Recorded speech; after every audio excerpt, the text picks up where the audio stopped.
I believe I will be able to make a deal between President Putin and President Zelensky quite quickly. जनवरी 2024 में Trump को America का राष्ट्रपति बनना है, लेकिन उससे पहले ही यूक्रेन के राष्ट्रपति वोलोदिमीर जेलेंस्की की सांसें अटकी हुई हैं। वो इसलिए क्योंकि अगर ट्रंप ने यूक्रेन को हथियार देना बंद कर दिया तो यूक्रेन का क्या होगा। और ट्रंप शुरुआत से ही ये बात कहते हुए आए हैं, लेकिन इस सब के बीच यूक्रेन में गला देने वाली ठंड ने दस्तक दे दी है और रूस एक बार फिर से यूक्रेन के ऊपर हावी होता जा रहा है।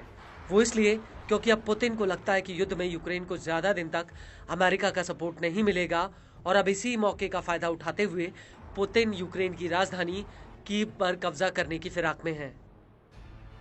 और इसी कड़ी में रूसी सेना ने पूरे यूक्रेन पर ड्रोन और मिसाइल हमलों की झड़ी लगा दी है और इस बार रूस का निशाना सीधे कीव के बिजली घर हैं, जिन पर पुतिन ने ड्रोन और मिसाइलों की बरसात कर दी है।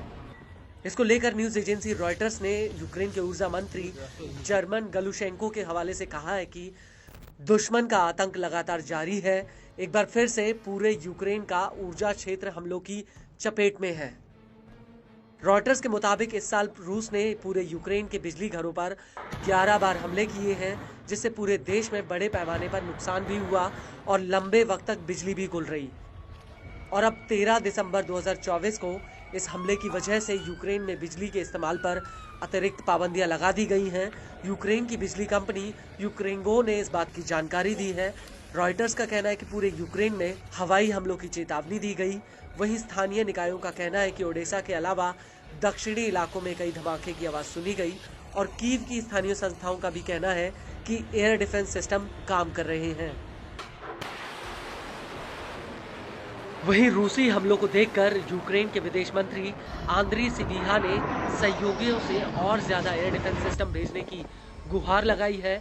यूक्रेन के विदेश मंत्री ने अपनी एक सोशल मीडिया पोस्ट पर लिखा कि रूस का लक्ष्य हमें ऊर्जा से अछूता रखना है, इसके बजाय हमें इस आतंक से दूर रहना है। मैं दोबारा से 20 नासम्स हॉक या आइरिस-टी एयर डिफेंस सिस्टम को भेजने की बात दोहराता हूं। वहीं इस सबके बीच रूस के रक्षा मंत्रालय ने इन हमलों को लेकर एक बयान जारी किया है, जिसमें उसने कहा है कि रूस के ये हमले यूक्रेन द्वारा रूस के भीतर अमेरिकी एटमस मिसाइलों से हमला करने का जवाबी हमला है। रूस के रक्षा मंत्रालय ने आगे कहा कि अमेरिकी लंबी दूरी मिसाइलों के इस्तेमाल के जवाब में रूसी सेना ने उच्च सटीकता वाली लंबी दूरी की हवाई और समुद्री हथियारों और ड्रोन से यूक्रेन के संवेदनशील ईंधन और ऊर्जा प्रणाली जो सैन्य इंडस्ट्रियल कॉम्प्लेक्स को चलाने में मदद करती हैं, उन पर हमला किया है। वहीं यूक्रेनी मीडिया का कहना है कि रूस के हमलों की वजह से टेर्नोपोल इलाके की करीब 50% आबादी बिना बिजली के रह रही है।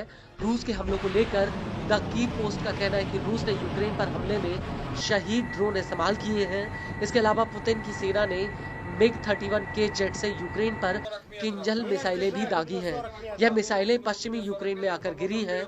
इसके अलावा क्रीमिया से भी रूस ने बैलिस्टिक मिसाइलें फायर की हैं।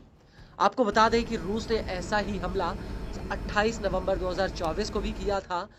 तब रूसी सेना ने यूक्रेन के ऊपर करीब 200 मिसाइलें और ड्रोन फायर किए थे, जिसकी वजह से यूक्रेन की 10 लाख से ज्यादा की आबादी अंधेरे में डूब गई थी।